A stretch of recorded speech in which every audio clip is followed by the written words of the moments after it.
Welcome, everybody. My name's E.R. Anderson. I am coming to you live, not from Charis Books and More in Decatur, Georgia, but from my living room.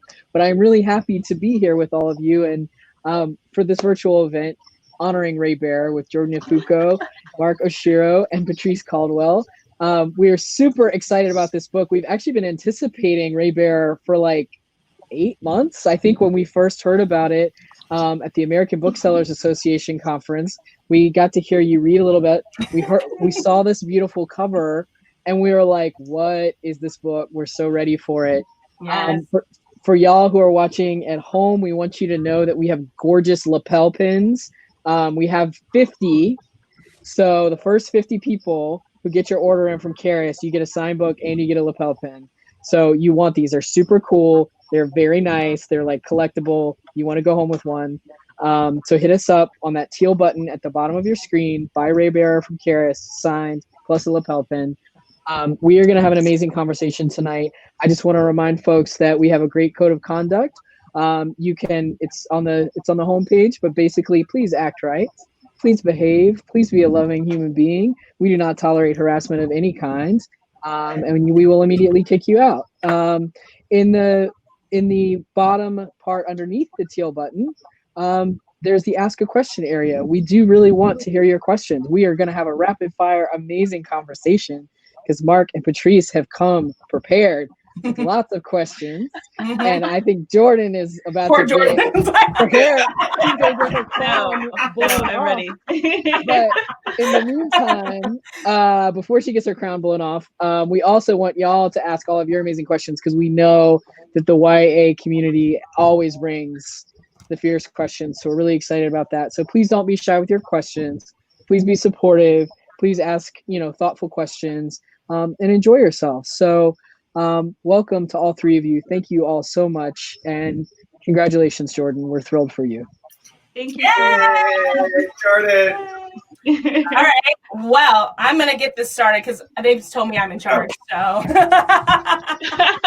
going to be great. The crown Jordan sent Patrice. Yes. Look at that. Mark, go to the side a little bit so we can see Mark. I want to take a screenshot because he has a canvas.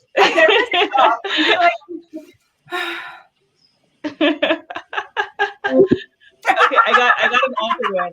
Wait, one more. I'm sorry, folks. One more. Take 10 more. Okay. Okay, ready? 1, 2, 3. Okay, I got it. Raybearer crown. I love it. All right, now we'll actually start. Like there are lots of people here. Are you don't want to take another one? Just want like maybe 5 or 10. Yeah, let's spend an hour to take a selfie. Okay. I would not mind. We're all beautiful. Okay, so I'm gonna get started, and basically, Jordan, first and foremost. Well, first of all, I'm just gonna assume everyone knows who me and Mark are. And if you don't, you should probably leave. Okay, anyway, great. So now that we've established that, Jordan, tell us in tell us about Raybearer. Just like shortly, give us your pitch for Raybearer. But I don't know, give us a super fun pitch for Raybearer, like something not the jacket copy. A super fun pitch. Oh no. Well, I guess I could give you the summary of Raybearer from the perspective of one of the biggest antagonists, which is I have this daughter that I gave everything to, and all she wants to do now is hang out with her little friends. She forgot where she came from. And I gave her everything, and I just asked her to do one thing. I'm telling you. I mean, yes, it was for her to murder the first friend she ever made after I kept her in isolation. Yeah. But one thing, come on. And, I'm just going to have to go remind her where she came from. So, wish me luck.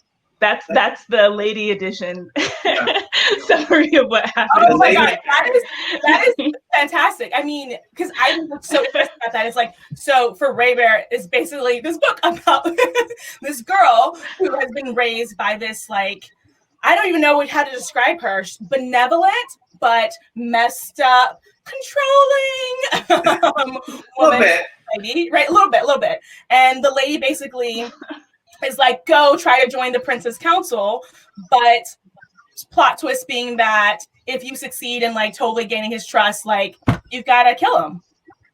Yeah. And that's, I mean, he's like, this is an empire. And so it's an empire of basically 13 culturally distinct realms that are all the size of a continent. So it's like this huge empire. And it's reigned by an emperor, and the heir is the crown prince. So you have to like get through lots of security even to get near him, right? But the crown prince also has a divine blessing on his blood, meaning that for every person he anoints to his council, he becomes immune to one kind of death, with the exception that anyone he anoints can still kill him. So that's why Tarisai has to join his council to be able to kill him. To get close enough to him. Yeah. Like, you do this, you know, you get this amazing power, you become more and more invincible, but also it's almost like that's your weakness, right? It's literally his weakness. He has to let these people in, and by letting them in, they become his weakness, but also his protection. That's so freaky. So tell us how you came up with this idea. Like, you started writing this when you were 13, which I'm like, don't want to repeat again because it's really impressive. And yeah, so you've been working on it for years. Like, how did you get to where you are now? Was it super different when you started? Like, tell us about it. Oh, it was such a different book. So I did start it when I was 13. And, you know, most of us who grew up like fantasy knows that it was almost completely white, very Eurocentric. And so I'd never seen a fantasy that was based on anything but Eurocentric cultures, and yet I knew that I couldn't have a character who looked like me in a fantasy like that, at least, and not without, you know, if it was based on a real narrative. Yes, there were lots of brown and black people throughout Europe, but it's just I'd been given permission by the existing canon of books to do that. So as a kid, I was just like, okay, well, I'll make it this vague place, you know, where everyone just has kind of Latinish, sometimes a little African names, and the clothes are basically shapeless robes because I don't want it to be specific to any real culture. And just, I'm not kidding. It was kind of a hot mess. Yeah. And yet, you know, I was still so attached to this story, and it was by the time I got to college and just was way more kind of incensed at lack of representation for all different groups, especially mine, that I realized, no, like these cultures need to be specific. You know, they need to be, you know, and they're not, I always say they're loosely inspired by real world cultures, and that's the truth.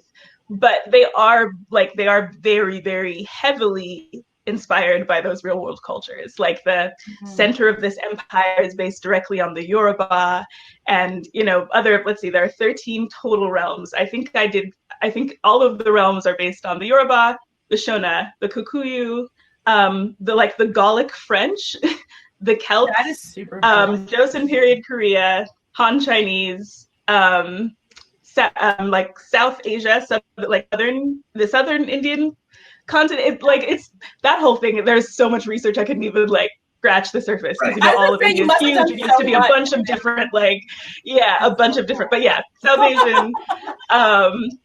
Yeah, I'm sure there are some I'm forgetting. Oh yeah, Mayan and Peninsula Greek. But anyway, all that to say, it's this massive, massive empire. And I loved it because fantasy is kind of the only genre in which you can just unapologetically do things like that, you know, without people saying oh, well, that's unrealistic. I'm just like, no, it isn't. Like, they made a Pangea continent with magic because I said so. I think also that's just so fascinating that, I think, how did you, I mean, one, I'm sure that must have been really painful in that you did so much research and 1/100th of it ends up on the page, you know? Oh, yeah. Yourself back and all that, yeah. But then also, how did you get from that point where you were like, okay, I don't have permission to do this, but now I'm not only going to do this, but I'm going to do it in this super diverse. I mean, I've honestly never read a fantasy like Raybearer. I've read fantasy. No, it's incredibly great. It's so different. And I mean that in the best way possible. And I think, how did you give yourself permission? I mean, you must have eventually given it to yourself, because I'm sure no one gave it to you. I mean, I think the novel grew up with me in a lot of ways, as I was radicalized both towards embracing. Yeah. beautiful.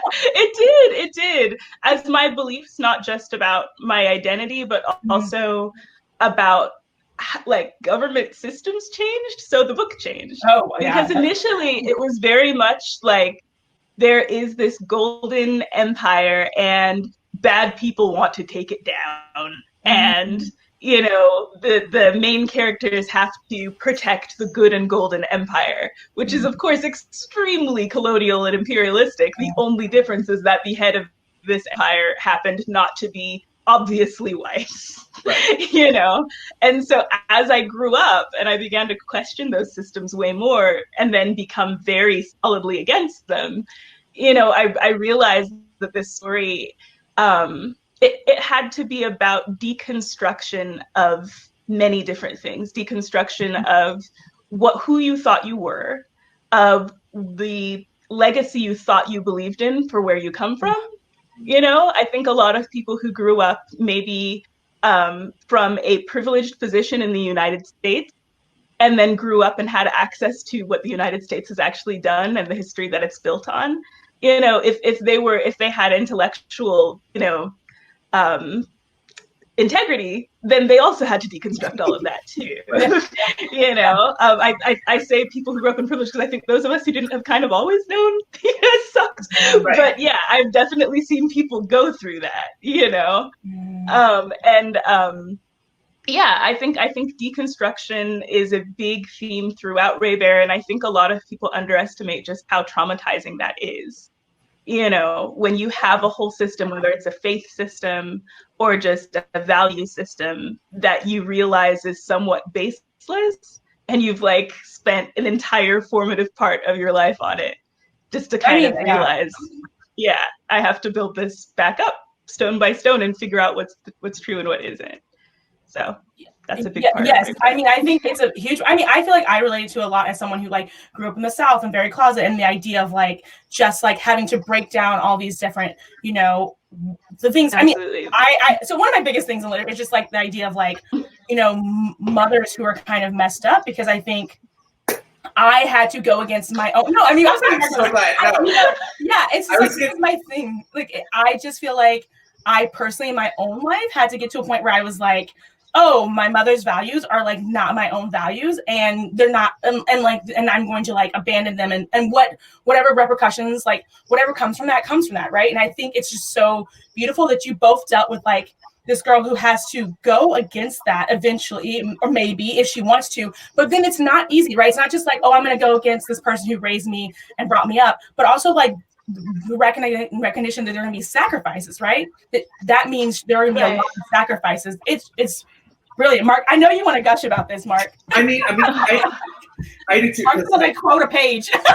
I'll just read the whole book. I don't care. Yes. Okay, great. But the thing for me is like the lady is my favorite character in the book, even though I agree necessarily like her. I think she's one of those characters who is written so compellingly, because you have this child who wants to rebel, but the way that you made it interesting is that because of her, you know, her genealogy, she can't. So how do you deal with that when you have an ideology that is like written into your blood, and how do you oppose something that is? It's the magic part. It's literally like it's written into your blood. She's going to be compelled. It's like how do you get? What's the loophole? You know? So basically, this is our long ranty way of asking: how did you come up with the lady, and how did you decide to write this character who is so deeply complex, who's very easy to hate, and then learn things about her, and you're like, I don't know how to feel about anything. Like it's so well done.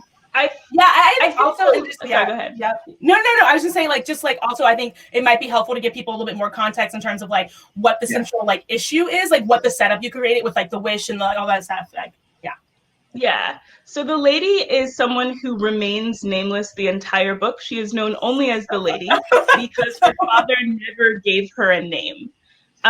Which is one of the first things you learn about her. She's this incredible presence. The first time you see her, she's entering into a savannah to enslave an alagbato, which is basically like a fairy, but way more powerful, because alagbato, it means guardian in Yoruba. There are these spirits that inhabit the land, like lands, and there are more minor ones and there are major ones that kind of, the only way to kill an Alagbado would be to like basically burn acres and acres and acres and acres of land down if that's where their guardian, if that's what they're guardian of, so she enslaves this incredibly powerful creature and then says, oh, well, I'd tell you my name, but I was never given one, as I'm sure you're aware. And so she has this mystery behind her in that you see her through the eyes of her daughter. The book is told in first person from Tarisai, the protagonist's perspective, who sees her as kind of a god, and they have kind of a god-vassal relationship in that they have genuine love for each other, but they see each other as their roles almost. Tarisai doesn't want to see the lady as a role. She wants to get to know her, to get close. All she wants is intimacy. But the lady doesn't allow that to happen from anyone. Even though you could say Tarisai, she arguably loves more than anyone in the world. Because of something that happened to her, it just isn't safe to let anyone get close. And yet, because of this thing in her blood, one of her biggest powers is kind of drawing people to her as a leader, so everyone has almost this illusion of worship and intimacy with her, even though she doesn't actually let anyone in truth. So she's an incredibly lonely person, but also I think there's something, despite her just having the air of an empress wherever she goes, like people just either fear her or worship her, and she's amazingly beautiful. There's something very childlike about the lady. There was something that was kind of frozen in time when she goes through that trauma. You learn about her going through when she's a child. She gets rejected in a devastating way by someone she loves very, very much. And she just kind of never grows up from that betrayed child, And so I do have a lot of empathy and sympathy for the lady as well. Although she's a classic case of what happens when you come from a marginalized place and you try to regain power by mimicking the same structures that oppressed you. Yes, that's the best part. Yes. No, yeah. And it's really tragic just because she essentially becomes the person who hurt her in a lot of ways. She fears the same things. She has the same problems with intimacy. She basically would have been the same ruler, or she would have been the same villain who hurt her, except she would have the power instead, essentially. Right. Which I think I think that's the way a lot of trauma works, unfortunately. It's very cyclical. Yeah. Well, I mean, that's the interesting thing is like Tarisai is trying to break this cycle of trauma, right? That I think is like, and it's almost flipped, right? Like, so like the lady is like basically become the oppressor. Tarisai is trying to be like, okay, how do we just dismantle the whole system? Like, how do we break it? Honestly, that's the journey that Tarisai and Dio do together. So for listeners here who aren't that familiar with the book, the Crown Prince, his name is Ekundayo, Dio for short. And he's wonderful. He's like, he's just the most wide-eyed, trusting, literally could be murdered by someone very easily. Oh, extremely easily. But he has this effect on people where basically he trusts people so completely and basically sees the best version of them. So he just chooses to see the best version of people over and over and over again, that he eventually, like, you almost can't help but be your best self around him because you have someone just so unblinkingly expecting you to be wonderful. You kind of end up being wonderful. And I know people like that who just bring out the best in people with sheer faith, and so it's weird. I mean, it's funny to think how that ends up protecting him time and time again, because that's how he assembles this council of friends around him. And he was hard to write in particular because Dio can read as stupid if you are ignoring how right his predictions tend to be. Like his naivety, it's not naivety, essentially, is what it is. It's faith.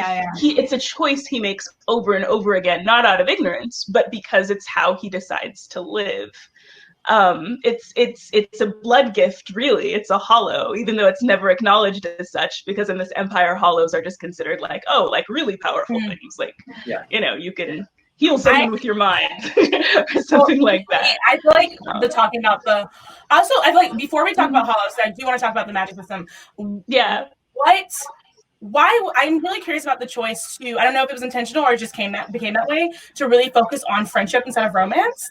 That was really intentional. Okay, yeah, I was hoping you would say that. Yeah, I think it's like, that was one of the first things I noticed that was so, in my opinion, refreshing about this, where I was like, oh, it's like, there's like, friendship is power, but not like a cheesy way it is, though. You know, it's like, you have a circle of friends almost. And then like so much of Tarisai's like, almost like her resistance is like becoming someone who is not just like bonded to the lady, you know, like being like, what does it mean to make an authentic friend, you know?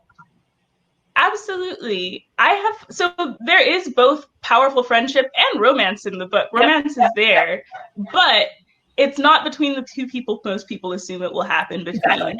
And also and also French, to me, I just remember thinking something was wrong with me as a teenager, because even though I had crushes like everyone else, you know, and wanted that big romance, every book I read from my demographic seemed to imply that my most formative relationship in those years would be a romantic one.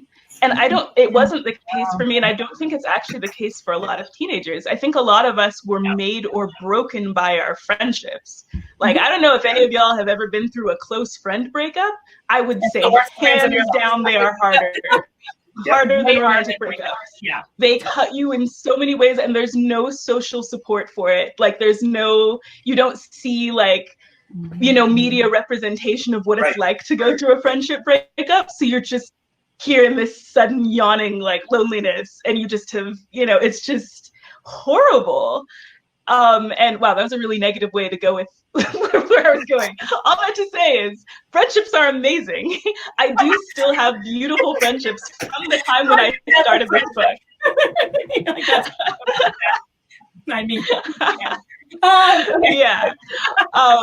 so all that to say, friendships really change your life. I actually think a lot of us, and especially in the young adult time of life, I think after you get out of your early 20s, you know, it becomes harder and harder to make friends, for sure. And so just this time of life where, oh, did I lose you both? No, you're still there. Are you still there? Yeah. Oh, okay. I lost visuals on you guys. Oh, I'm here. I can see everyone. I think the people are still here. I mean, I'm like the people. Oh, okay. You're all good here. We can see you. Okay, thank you. You guys can see all three? Oh, I can only see myself now, but okay, that's fine. Just keep going. I think everybody will. Our faces, but that's fine. Okay, Fresh, do you think that might fix it? No, yeah, I think they'll come back. Okay. I'll just listen to your voices. Yeah, I can. You're coming through your voices, but I can't see you. But now I can't see Jordan. Yeah, I think, Jordan, I think maybe your internet just slowed down for a minute, so hopefully it will just pick back up in a minute. Mark, can you see Jordan? Okay. Yes. Oh, well, I guess it's just me then. No, I also cannot see Jordan now. Okay. Oh, now I can see Mark again. You're still here, Jordan. Stop being special, okay? I'm happy for you. You can see everybody. Yeah. I can still hear you, Jordan. I did want to ask real quickly, and hopefully you'll come back visually and audio as well. I think one of the things that we keep touching on in like a roundabout way is that there are so many things in Raybearer where you subvert the expectations of fantasy. Dio in particular, because I did not think of a single emperor like him in any book I have ever read. You expect someone who has that much power to be ruthless and terrible, and he never is. There's a wonderful scene in the book where he's helping resolve an issue between two of the training, between two different cultures, and his decision. And it's so fascinating because we get it all through Tarisai's eyes, but it's so fascinating because it's very emblematic of how he makes decisions. You have it the same with who ends up being the love interest was not who I expected it to be. You have it when we delve into the stuff with Songland. All of the stuff around Songland, I was just like, I never saw any of this coming, but not because he didn't set it up, but because it's fantasy. You expect some genre. Yes. So what were the things that you were like really excited to comment on as you were writing a fantasy? And just like intentionally, because there's so much of it in the book. And it had to be intentional because it had to be. Yeah, I just felt like no, because there's so many. To be quite honest, there are very few things I did intentionally. Like I think this story took this. That there are a few things I did, like, you know, in terms of the racial makeup that was represented. I did purposely subvert a couple things. The like romantic warrior hunk archetype is purposely South Asian because I had noticed a lot of desexualization of Asian men in Western media, and I thought that was really gross and racist. That's great. And the Black characters, you know, are often portrayed as very vulnerable and very soft, because I was also tired of, you know, like kind of like the strong Black female who doesn't take crap, you know, just kind of person. Like I think that those can be empowering, but I think it's, you know, the whole danger of a single story. You know, I think Black women and Black boys and Black men, you know, are obviously come in all temperaments, and a lot of them are very vulnerable and gentle and, you know, need care. Like I remember writing one scene in Raybearer book 2 in the sequel that I typed in a couple months ago. And realizing that I had never read a book in which a Black girl gets waited on. Never once. I have read thousands of books, and I have never read a book in which you have a Black girl, you know, getting, you know, being like, we need to get your perfume. We need to, you know, take care of you. Like, just sit down so we can do your hair. Like, just, you know, just being kind of like cherished and coddled and, you know, and, you know, I had seen hundreds of times, you know, a white protagonist born into privilege who's just like, I hate dresses. Stop messing with my hair. Just let me go be free and ride horses with swords. You know, it goes to show how, like, depending on where your marginalization comes from, what's empowering. Because if you come from, you know, if you come from a certain privilege that always put you in a box as like a delicate white woman, you know, it might be empowering for you to go get on that horse and ride. Whereas if you come from a background where it's like, no, you were always treated like barely above an animal. You were whipped, you were told to be strong, you were abused. You were never protected, you were never cherished, you were never coddled, then what's empowering representation for you is the opposite, right? You know, it's like... I'm sorry, my mind is like, it's so obvious, but I'm trying not to like mind blow, where I'm like, I would like more coddling. Yes, it's amazing. Yeah. So, and it's not that Tarisai doesn't go through extreme trauma, but you'll notice that hardly any of it is physical. It's like emotional abuse, it's deconstruction and stress, it's being forced to commit an act of violence that she doesn't want to do, you know, but this is all in, you know, within the sphere of she has always been this, you know, even as people fear her, she's always in this position of power and privilege, you know, and care and being, you know, there's one of my favorite scenes in the book is she's sitting on like a gilded stool in a temple, and by now she is a public figure within this empire, even though she's only 16. And people have been waiting in line to see her, including this little boy who like is really like scared to death of her, but just kind of holds up this doll he made of her. Like he like just sewed a doll of Tarisai because he saw a picture of her somewhere and basically thinks she's a god. And this is just like his little offering. And so she just holds this like tiny Tarisai and looks at it. You know, it's just this, it's this kind of heartbreaking, but also really sweet moment, you know, of just realizing how loved and revered she is as an icon, as well as a person by the people who actually know her. I think that's like powerful. That's like, I mean, it's like there's so many moments like that that are just also powerful world building tools. Like, what does that say about a world, right? In which, you know, people are like, I think there's just so many different ways where you do world building without actually having to like say it at length, you know, with these little scenes and these little moments. And I think the best thing almost about the fact that she's like incredibly emotionally abused. Is that like that's pain? Yeah. No, but it's pain. And I think so often we don't see emotional abuse as like as the, I guess, something painful to go through that makes, and I think that's like, it's like wonderful to see that on the page. If anything, I think, you know, you never know. I actually think it could like help people see that and be like, oh shit, like I recognize that in my own life, you know? Right. I think that's incredibly powerful.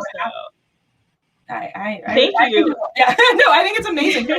So often it is like, it does have to be physical. And I think it's really, really powerful that she goes through all these terrible things. Like there's never a moment reading the book where I was like, oh, like her life's a piece of cake, you know? Right. incredibly emotional and draining for me, but also like so fun to read the book. I never really thought of that until you pointed it out. And I was like, oh, that's a great point. Okay. I guess, okay. So what exactly are the influences you felt like you purposely fell into Raybearer? And I also want you to talk more about, I mean, I would love to talk more about magic, like, and just kind of like how you came up with all that, because it's freaking awesome. Thank you. Yeah, I personally think that magic's a really hard thing to come up with, because I think there's, in fantasy, there's so much of it, and that it almost can feel like, oh, we're using elemental magic, I love elemental magic, but I think that so often it's like, you feel like magic is on like the same plane, you know, it's not as diversified. Yeah.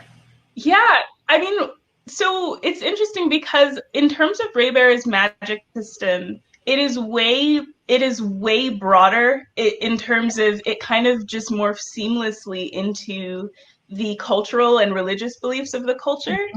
I feel like they don't question a lot of the magical elements that happen enough to need to break it down to the level that some magic systems require. Yeah, you know, there are some really cool magic systems where it's like, this is exactly how you make a potion or you cast an enchantment, and it only works at this time because it's this elemental magic, so you have to do it under the moon. Yeah. Whereas in Aritsar, it's basically like the gods have created people who were meant to rule us, and so the gods give them gifts, and we know that they're special, you know, and so a lot of it they accept, which frankly, like, it is, I don't think I did this consciously, but I do think it reflects some of just the pragmatic acceptance of the unknown that I have seen in my own relatives. Yeah. Just interesting. You can't understand and don't explain.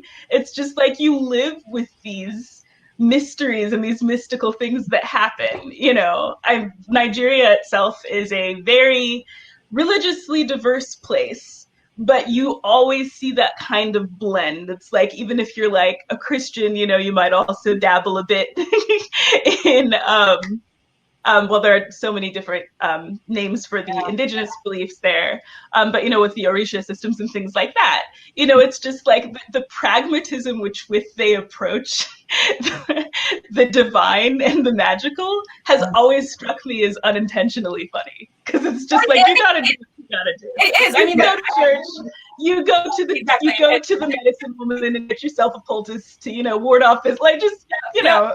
Yeah. I mean, it's incredibly like that.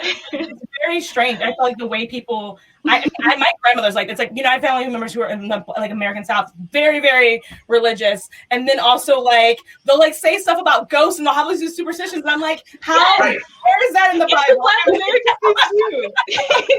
It's just like, you know, I believe in Jesus, but you got to deal with ghosts sometimes. Right. You know, just like that's how it is. You know. I believe in Jesus, but so there are ghosts. Okay, so yeah, so it's very clear that your upbringing, like, clearly, like, influenced how you made this world. How did you decide on all the different, like, hollows, and how did you decide on, like, what they were going to be? Ooh, yes. The different hollows? Without spoiling too much of them. It was interesting. A lot of the hollows kind of it was almost kind of an organic process. When I try and think of how I come up with things, it usually has to do with how well I know the character at the time. If I don't know them very well, then it'll just be a cool thing that I thought would be cool. You know, like you learn more about the council siblings hollows in the second book actually than you do in the first book. But yeah, and there's one council sibling who can make things grow. And you know, she's kind of a botanist nerd, and there's so much I had to cut out because it's a council of 12 children.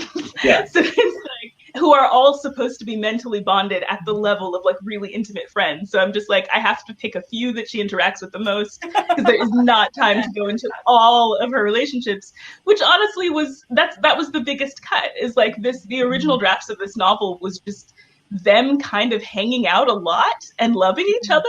I mean, I would read that. Yeah, no, as eventful as that sounds. Yeah.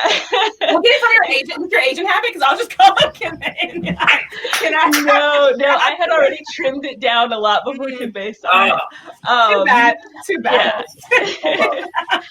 Even basically with book 2, I tried to like make it really like lean draft where it's like every scene like drives the plot forward at this velocity and this and this and this.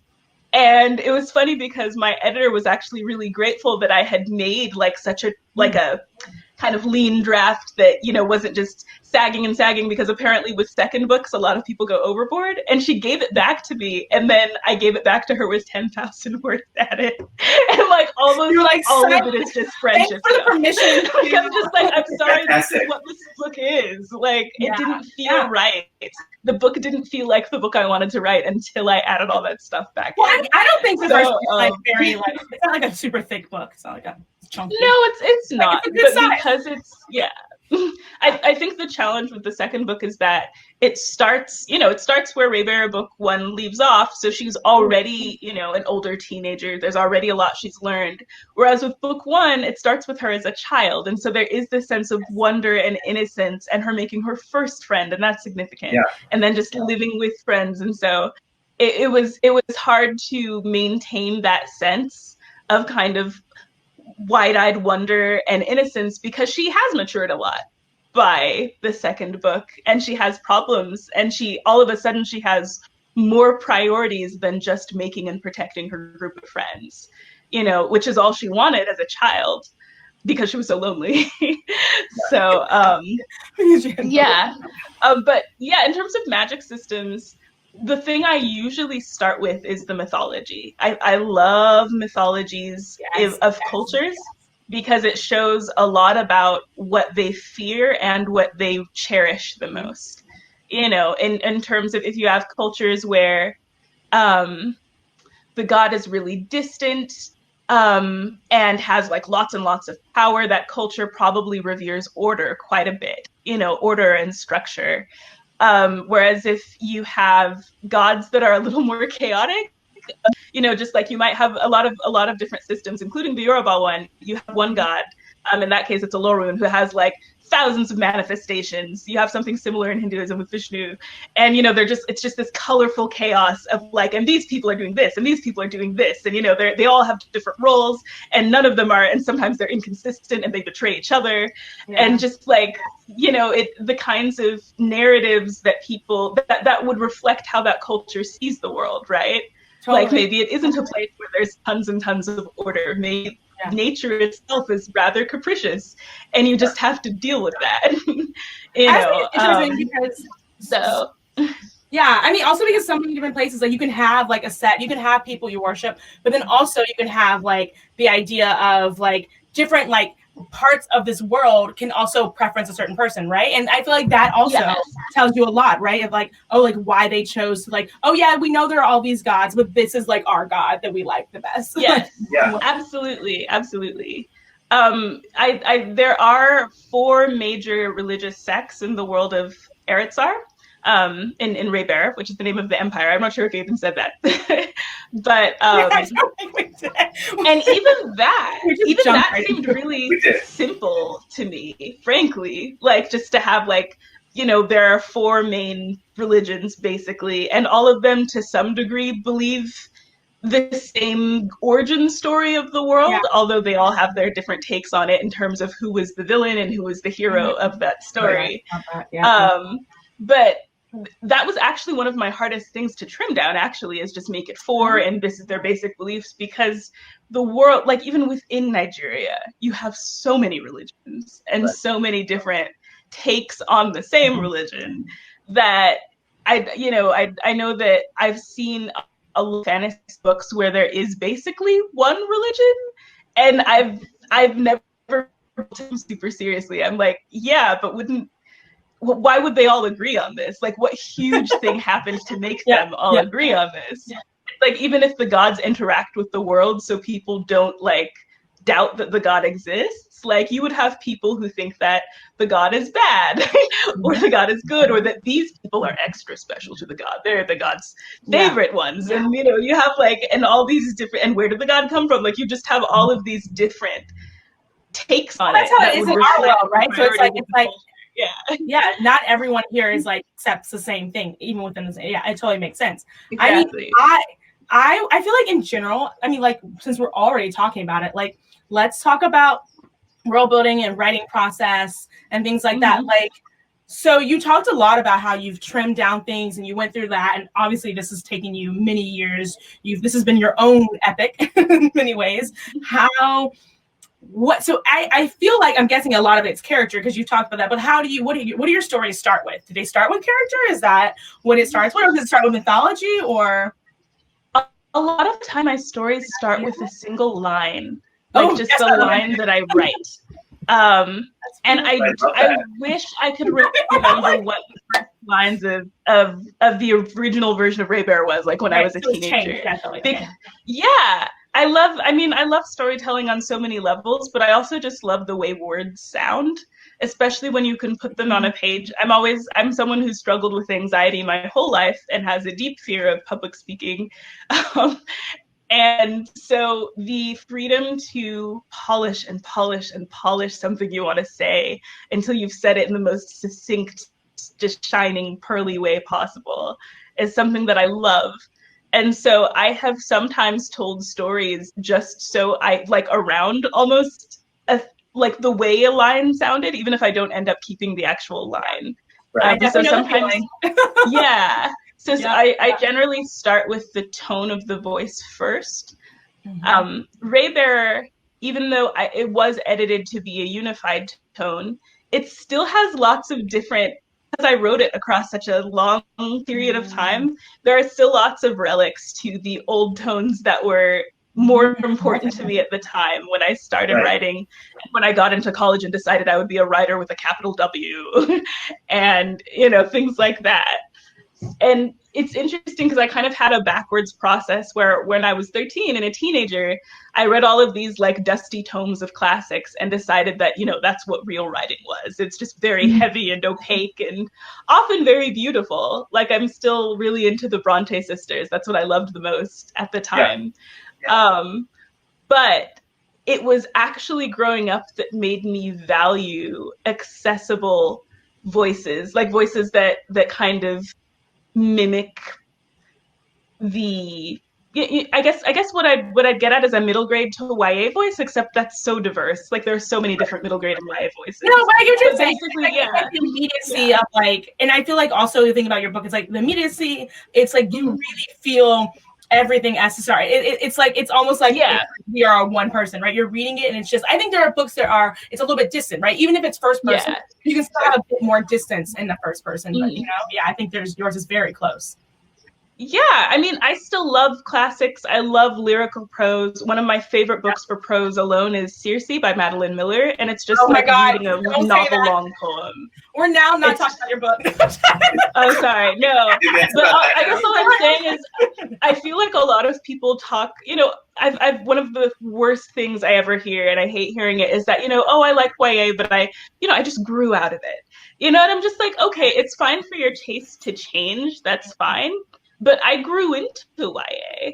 I grew up reading all of the things that you would say is valid literature, usually by dead white men and occasionally dead white women. And I wrote the essays on it. I did the dissertations on it. And I grew into the honesty and beauty and immediate relevance of YA, frankly. Yep. You know, I don't think I had a favorite. I read YA, but I didn't have favorite YA books until I was an adult. You know, I just, and I think that's totally normal, you know, like, yeah. I think that, like you're saying. No, go ahead. Go ahead. Uh-oh. Who's going? You are Jordan. I have a follow-up question. Keep talking. I feel like, oh no, your face went away. It's oh no, I forgot what I was going to say. We should move on. well, hold on. Okay, I'll have a question.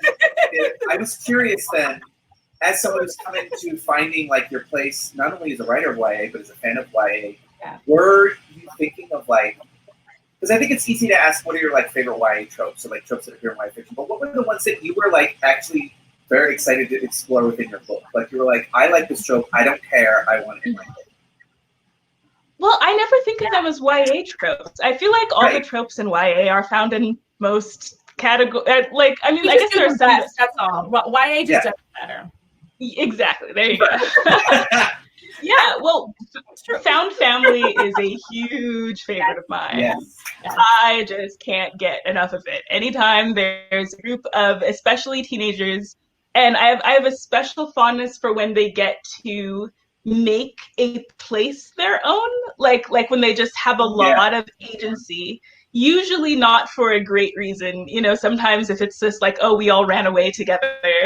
And so now we're just like this band of like, you know, waif children or whatever. Like I read a lot of, that's a very specific reference. I had a phase where I read a lot of books about like gangs of like children in the Victorian era. I don't know how I kept finding these books, frankly, but I loved it. We have some overlap. So we'll talk about this another time. I feel like I've read and it's partly because that's always been something that is very dear to me. The people who have been most consistently in my life and always in my corner have not always been necessarily people I've been related to.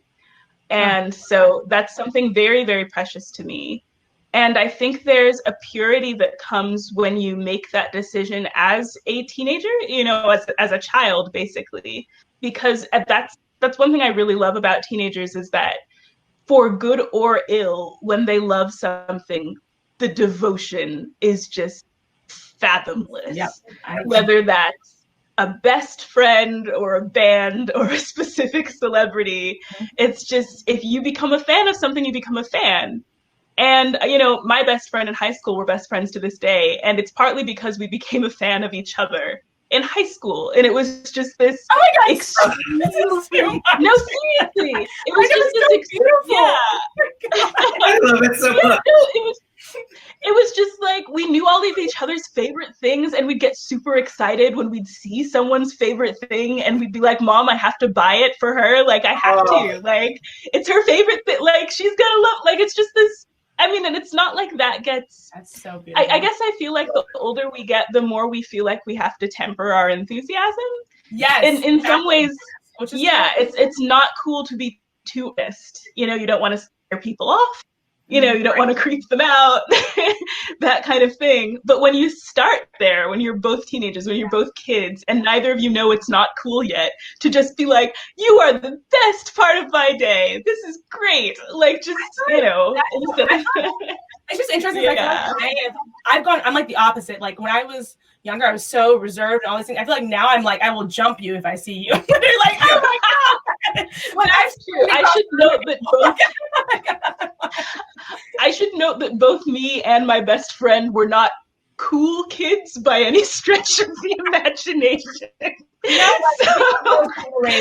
probably helped us out. I tried too hard. It was not, we didn't understand the social rules well enough to know how many we were missing. So, it's not a big deal. Yeah. Mark, you have a question? I was going to say, you were talking about, nope, go ahead. I was going to say, because we're at like 50 minutes, we should do rapid fire, and then I'll moderate the audience questions. Okay. Mark, can you add to the rapid fire just because I'm curious? I just kind of wanted to know one of Jordan's favorite books growing up because you talked about that a lot. Okay. Well, how about let's start with that one, and then I have some questions. And by the way, Patrice, you have to answer the rapid fire questions too. Yes. Okay, I'm right about what it's rapid fire. But first thing that comes to mind. So, a little terrifying. Okay. Let's use Patrice's question first. Then. Oh, okay. I was like, I thought you were using Patrice. You want to repeat it real quick? Yes. What is the favorite book growing up? Go. I loved the entire Addie Walker series from American Girl. It was the closest thing to good representation I had as a young girl. When she eats that, I'll never forget when she eats that. What is the thing she eats? The Addie Walker. American Girl. Oh! I had them. I had them in the little tin, the overpriced like toy that go in of Addie. She eats meat pies, and she eats. Did you ask what she eats? You had them in a little tin. You had meat pies in a tin, like real. Remember, like there was. You could get the doll. You could get all the American Girls, and they all came with like accessories. No, I never got to get the doll. All of them were overpriced. I think she means toy, not like actual meat pies. Like Jordan was a child walking around with like meat pies all the time. I don't think that actually. I mean, it could happen. I don't know. This is no way to rapid fire. So sorry. I'm an American Girl, and I lost my shit. Answer to what was your favorite book as a kid, Patrice? Do you not know? Maybe Little Women. Maybe. I don't know. It might have been Little Women. Yeah, I think that's like pretty close. I feel like Little Women's like pretty darn close to my favorite book. Yeah. I'll go Little Women. You heard about me when I was writing. I say Little Women. I'll say Little Women. Okay, cool. Okay. All right. The last TV show you marathon, Jordan. Oh. I'm currently rewatching Avatar: The Last Airbender with my baby sister who has not seen them. I've seen them, and my husband and I are obsessed with it. And my sister, who's only 17, has not. So I feel bad for her. She's here because, like, every night, David and I, my husband and I, are just like, okay. So in this episode, and she just like, she just has a lot of patience for us old millennials as we share our culture. It's the song of our people. I'm watching. I'm like marathoning. Like I'm basically I'm going back to all the shows I loved. Like I don't know, 5 or so years ago. So it's like True Blood, Leverage, Elementary, and White Collar. Or like I've been alternating between the 4 of those. So. All right. Last book you read, Jordan. Last book, oh crap! What did I just finish? It was one I really liked. It was Nick Stone's Shuri novel. Oh, cool! Excellent. I think it's just called Shuri. Yeah. Yes, and it's wonderful. And I listened to it, and it's narrated by Anika Noni Rose, and it's gorgeous. It is so good.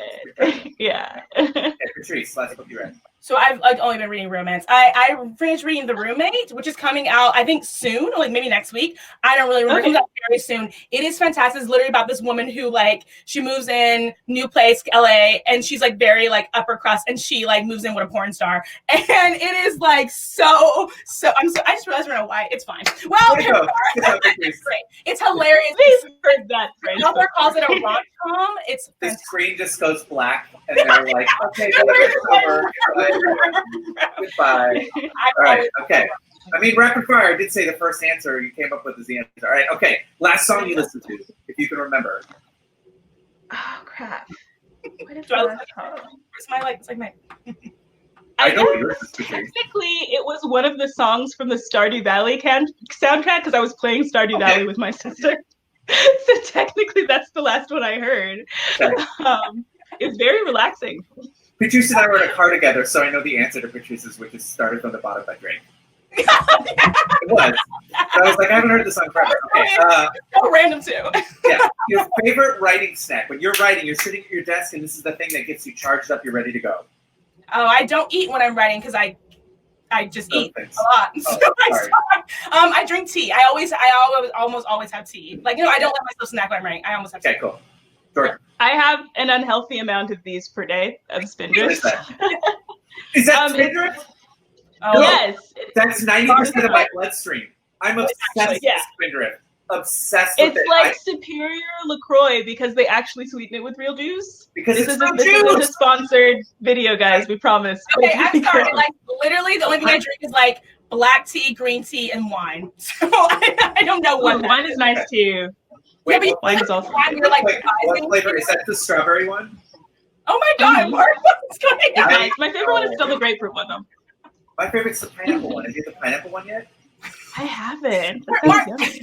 All right, anyway, okay. This is going to turn into a Spindrift commercial. Everyone, right. I want you to know, we're going to get to audience questions, but we're now moving to the secret chaos rapid fire questions that no one's ever seen. No, I All didn't. right. Oh gosh, chaos ones. Would you rather? No. Would you rather only be able to drink food for the rest of your life, or you can only eat Go-Gurt? Eat Go-Gurt? I'm sorry. You receive all sustenance that you need. You'll always be healthy. So I can't have wine no matter what, I'm guessing. Drink everything. There's no chewing. It's all drinking. Oh, wait, you can eat, but it's only Go-Gurt. But isn't Go-Gurt kind of a drink already? Like you kind of just swallow it. Yeah. So I guess I take. You are overthinking the logistics of this chaos question. But she's right. Also, Mark, you said you could drink everything, right? So if I can drink everything, then I win. That includes Go-Gurt. But it means that everything has to be drinkable. Yeah, I'll just be fine for the rest of my life. Oh. Sorry. I would workshop it. You live that life, Patrice. I think wouldn't you get scurvy from that? You would bring back a new wave of scurvy. Mark, remember when I never used to drink water? Oh, okay, that's fair. Oh, no. That's real. My skin. I had to shame her because Patrice once was like, "Why is my throat so dry?" And I was like, "Did you drink water today?" And she was like, "I don't remember the last time I drank water." And I was like, "Patrice, you're gonna die. You're gonna die." All right, okay. Guys, I am a responsible adult. Do not listen to Mark. If you could add permanent googly eyes to any object in the world, what would it be? Because my answer is the Statue of Liberty. Does it have to be a object that's... No, it doesn't have to have eyes, but if you add eyes to it, it becomes wonderful. I'm just trying to think of like the most racist, progressive Confederate statue there is. Like, I don't know many of them by name, but I would pick the biggest one, and I would make the eyes go in different directions. Oh, of course. Yeah. I feel like I would just like add googly eyes to people's butts, but that's not like an object. It would just be funny, you know? Like you but you could do like David, the statue of David. Oh, that's a really good butt. That's a great butt. Mark is a man of taste, I see. Oh my God, here we go. What is a genre you have no interest in writing in? To be oh, geez. But now this feels like I'm shutting doors for myself. Yeah, I might be saying, what if I change my mind? That's a rapid fire question. That's why it's a rapid fire. No, I think this is probably going to be wrong because I think eventually I would write in this genre because I love it so much. I really love reading adult romance, and I think there's something about writing a thing. I'm not trying to say that because I write things it tarnishes it, but I think right now I'm at a point in my life where I'm loving that I only read adult romance. Okay. And it's like I don't know when I'll write it, but I think for right now I don't want to write it because it makes it special, you know? It's like, I don't know. That was a really good answer. Okay, Jordan. I think, and I don't know what the name of a genre would be. Like any book you read for information, like you know how there are like really books. There are not. It's not just nonfiction because nonfiction can also be memoirs, and that could be really cool if something really awesome happens to me. But just like where it's like, here's a really well written summary of this specific thing that happened in American culture. I'm just like, I'm sorry, I would be so afraid of getting something wrong, and you inevitably would, and people would like get on your case about it, and that would be so stressful, even if I thought I was like what you did on purpose, and you like taught people like the history of like something, and it was just totally bad shit. Yeah.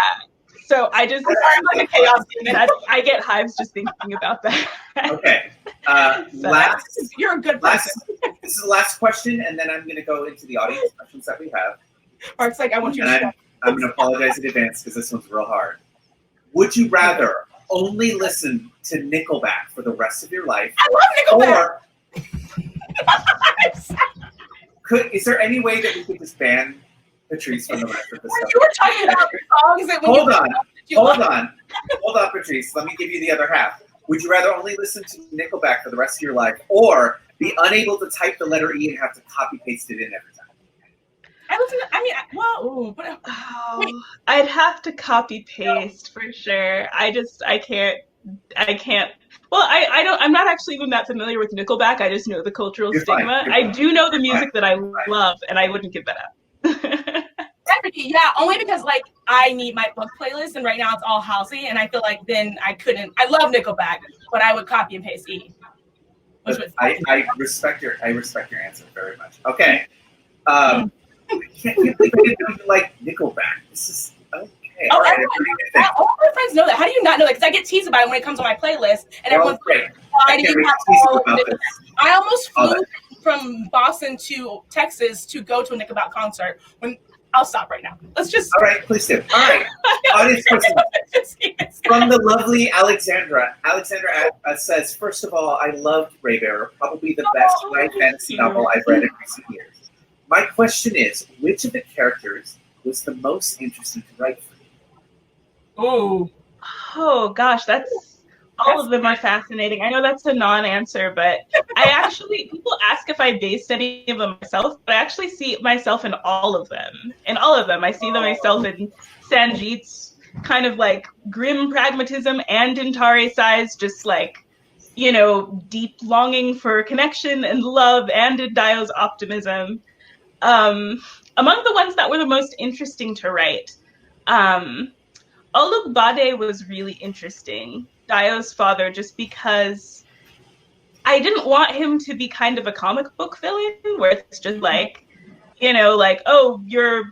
let's kill children who are threats to me and girls can't ever amount to anything. I really wanted him to have a shot at believing himself to be a good person.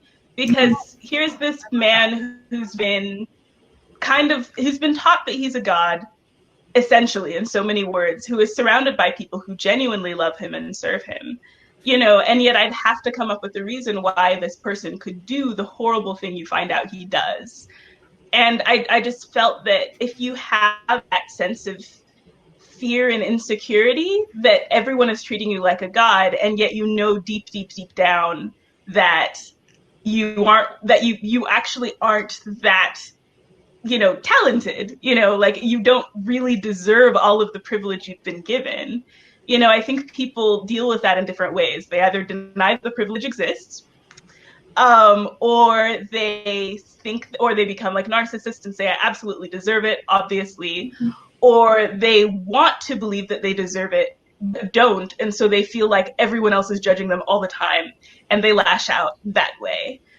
So Olugbade is most certainly the third, but he still keeps this veneer of like the fatherly, wise, empathetic, I understand, leader. And he does it very well and very convincingly. So yeah, that's why he was so interesting, is that I think that there are people who have convinced themselves that they're wise gurus, and yet on some subconscious level know that they don't really know what they're talking about, and they're terrified anyone's going to find out. So it's just, people like that are really interesting, like who have almost convinced themselves that they're not insecure. That's how deeply insecure they are. Yeah. Wonderful. Okay. Yeah. Rachel of Swana asks, if you could live in one area in Raybearer, where would you live? Oh, I don't know. There are so many. I love the palace in Oluwan City and Ilioba. It's just beautiful and gorgeous. But the thing about, I don't know, like the problem with when you create a place and you want to create it realistically is that there are drawbacks to everywhere, right? Like no place is like actually perfect. But I would love the shopping that comes with living in the middle of a city that's the hub of a massive empire. Like just literally you can get people from like all of these different continents migrate to this place to make their fortunes and sell things, and there are hair braiders in the streets and griots, and you can buy Sprites in jars, and I think wait, what? I would totally want a Sprite. I feel like that'd be so awesome. Yeah, they're little brats. I mean, you feel sorry for them because they're kind of used as a light source, but then you like release one and there's just chaos. And you're just like, oh gosh, yeah, I need to contain it again. Like, you know, they're little brats. And you see a little more of them in book 2. But yeah, it's just I've always loved fantasy cities that are full of magic. But then I think I also love the other extreme where it's just like fantasy countrysides where it's just, you know, you're in this little cottage in this massive mountain ridge that looks over a lush green valley. And, you know, there's magic behind every leaf and stream. Like, I love that too. So in that case, I'd pick Swana, which is more of that more lush green grassland countryside kind of thing. Okay, Camille asks, is Mbali's allegory about the tree based on a fable that exists in our world? No. Mbali's story, she made up specifically for the purpose of getting on Olugbade's nerves about something that she wants him to feel guilty about, which is a thing real griots did in West Africa. Griots still exist. They're very revered musicians and historians in West Africa. But before, their role was to catalog the history of the region and specifically the doings of the Oba, the king and his ancestors. There were regions of West Africa where you could not contradict an Oba directly. It was disrespectful and also illegal.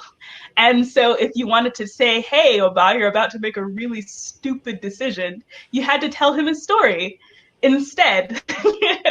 That was not necessarily about the Oba. It was just about, you know, a guy who's you know, a farmer boy who had a mango tree. You know, so they had to make up those stories on the spot. And so that's what Mbali did. Wonderful. Okay, we're going to do 2 more. From Ruana, they ask, congratulations on the book. Congratulations. Thank you. What were your go-to sources for researching the cultures you drew on for Aritsar? Everywhere. Yeah. The hardest cultures to research was definitely the ones from different parts in Africa because there is not a lot of sources I could find online about pre-colonial Africa. There are lots of sources by, like, you know, kind of white colonists in the 1900s doing their record of like the primitive people they're watching and their customs and stuff. And they're infuriating. First of all, because they're condescending. And second, because a lot of them are inaccurate. They don't know the significance behind a lot of what they're watching, you know, and seeing. So that was frustrating. But I did manage to find some good sources. My parents were a good source because they grew up in Nigeria and studied African history both by European and African historians. So they had some good leads. Even just hearing their folk tales, their favorite children's rhymes, their, you know, palette. I grew up on a lot of Nigerian food, but there's stuff they made there that's also more common that they could tell me about. So yeah, my relatives were big. I got on JSTOR just to try to get, it's just, yes. Yeah, I mean, there's so many things you just don't think about in terms of like, okay, what would be the equivalent of a medieval Kikuyu sport? The Kikuyu are from like where the area that's now Kenya. I'm just like, what sports were they playing in like the 1200s? I have no idea, you know, and so little of this actually makes it into the book, but it's stuff you want to know because you want them to have these rich lives, and they would have done all of that. They would have had sports and favorite children's games and favorite adult games and versions of gambling and different foods for different occasions and, you know, even manner customs, like how do you enter a house? Is there something to say? Like, you know, it's just, there's so much. You could just research forever and ever. So I did get stuff from the library. I subscribed to a couple academic journals, and I just talked a lot to people who might know stuff. is how I did it. All right. Last question is from the lovely Adib Crab, author of Darius the Great is Not Okay, and the forthcoming Darius the Better. It's one of my favorite humans on the planet. So Adib's question is, if you could make one thing about the world of Raybearer become real in hours, what would it be? Holy shit. Oh, great question to end on. Oh gosh, so many things I feel like.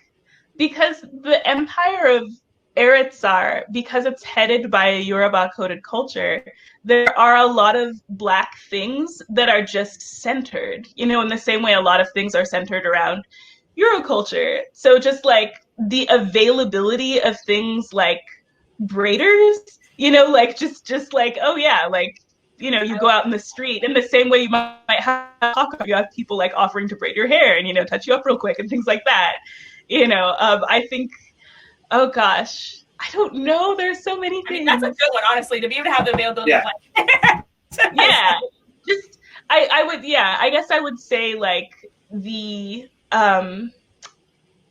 normalization of Black and African features, like just thinking like, it's completely normal to have hair that floats and grows up instead of grows down, and just, that's one of the things I loved about that world is just, it was never even questioned that dark people are beautiful, it just doesn't come up. But the great thing about Raybearer is that you brought that world into a book and you gave that to all of us.